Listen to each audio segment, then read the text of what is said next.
আসসালামু আলাইকুম ওরহমতুল্লাহি বারকাতু। প্রিয় মুসলিম ভাই ও বোনেরা, দিনী ভাই ও বোনেরা, আগামীকাল জিলহজ মাসের 1 তারিখ। জিলহজ মাসের 1ম তারিখ থেকে নিয়ে 10ম তারিখ পর্যন্ত আল্লাহ তাআলার দরবারে অত্যন্ত গুরুত্বপূর্ণ এবং ফজিলতপূর্ণ দিন। রাসূল সাল্লাল্লাহু আলাইহি ওয়াসাল্লাম বলেন, মা মিন আইয়ামিন আহাব্বু ইলাল্লাহি আন ইউতাআব্বাদা লাহু ফিহা মিন আশরি জিলহিজ্জা। আল্লাহ রাসূল বলেন, জিলহজ মাসের প্রথম 10 দিনের ইবাদত অপেক্ষা সবচেয়ে উত্তম। অর্থাৎ অন্যান্য মাসের তুলনায়, অন্যান্য দিনের তুলনায় জিলহজ মাসের প্রথম 10 তারিখের ইবাদত আল্লাহ তাআলার কাছে অত্যন্ত গুরুত্বপূর্ণ এবং ফজিলতপূর্ণ ইবাদত। রাসূল সাল্লাল্লাহু আলাইহি ওয়াসাল্লাম বলেন, এই 1ম তারিখ থেকে নিয়ে 9 তারিখ পর্যন্ত যে সমস্ত দিনগুলো আছে, ওই সমস্ত দিনের প্রত্যেক দিনের রোজার বিনিময়ে 1 বছর নফল রোজার সওয়াব দান করেন। 1ম তারিখ থেকে নিয়ে 9 তারিখ পর্যন্ত প্রতিদিনের রোজার বিনিময় আল্লাহ তাআলা 1 বছর নফল রোজার সওয়াব দান করেন। আর প্রতিটা রাত্রি, প্রথম রাত্রি থেকে নিয়ে 10ম রাত্রি পর্যন্ত প্রতিটা রাত্রি শুবে কদরের সমতুল্য। অর্থাৎ এই রাত্রিগুলায় জাগিয়ে ইবাদত বন্দেগী করলে শুবে কদরের সমতুল্য সওয়াব পাওয়া যায়। এই জন্য আজকের রাত্রিটাও হচ্ছে আপনার যে জিলহজ মাসের 1ম রাত্রি, এবং আগামীকালকের দিন হচ্ছে জিলহজ মাসের 1ম দিন। তো এই দিনগুলোর মধ্যে এবং রাত্রিগুলোর মধ্যে দিনে আমরা রোজা রাখার চেষ্টা করব, আর রাত্রিগুলোর মধ্যে আমরা নফল ইবাদত বন্দেগী করব। আর এই যে জিলহজ মাসের 10 তারিখ আরেকটি খাস ইবাদত আছে, যেটা হচ্ছে আপনার কুরবানি। ওই কুরবানি কার উপরে ওয়াজিব? কুরবানি কার উপরে ওয়াজিব? কুরবানি ওয়াজিব হচ্ছে ওই সমস্ত মানুষদের উপরে যে 10 তারিখ থেকে নিয়ে 11-12 তারিখ পর্যন্ত সুস্থ মস্তিষ্ক এবং প্রাপ্তবয়স্ক লোক, যার কাছে 52.5 তোলা রূপা অথবা তার সমপরিমাণ সম্পদ আছে, তার উপরে কোরবানি করা ওয়াজিব। কার উপরে কোরবানি করা ওয়াজিব?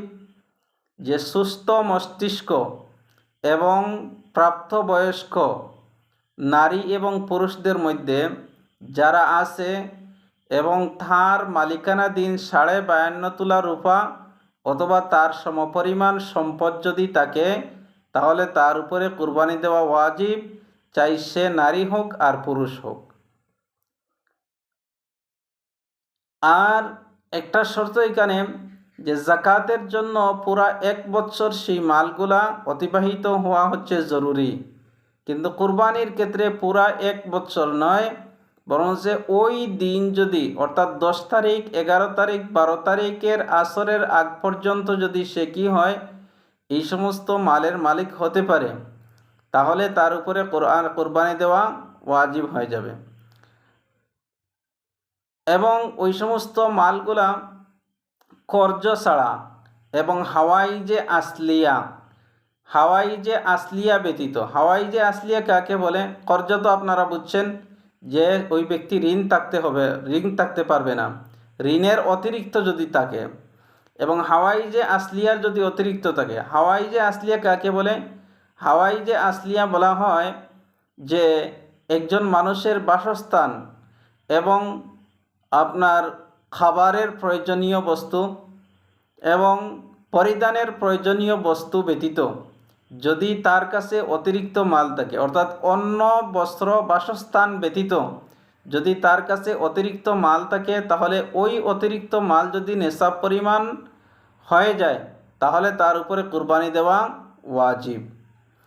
হাওয়াইজে আসলিয়া বলতে, মনে করেন আপনার একটা বাড়ি আছে, এই বাড়িতে আপনি থাকেন, কিন্তু আরেকটা বাড়ি আছে সেই বাড়ি অতিরিক্ত। আপনার কিছু বিছনা আছে, সেই বিছনায় আপনি থাকেন, কিন্তু এগুলা ব্যতীত আরও কিছু অতিরিক্ত বিছনা আছে। আপনার ঘরের মধ্যে এমন ডেস্কি আছে যেগুলো আপনি সচরাচর ব্যবহার করেন না। আপনার সচরাচর ব্যবহার করার অতিরিক্ত কিছু ডেস্কি আছে। টিভি, বিসিডি, ডিসি এই সমস্ত বস্তু ব্যতীত, ওই সমস্ত বস্তু বা মহিলাদের অলংকার বা মহিলাদের যে সমস্ত শাড়ি কাপড় আছে, যে সমস্ত শাড়ি কাপড়গুলো সে প্রতিদিন ব্যবহার করে না, এইগুলা আলমারিতে ঢুকানো থাকে, আলমারিতে থাকে। ওই সমস্ত বস্তু যদি হয় আর ওইগুলা যদি নেশা পরিমাণ মালের মালিক হয়, নেশা পরিমাণ মাল সমপরিমাণ হয়ে যায়, তাহলে তার উপরে কুরবানি দেওয়া ওয়াজিব।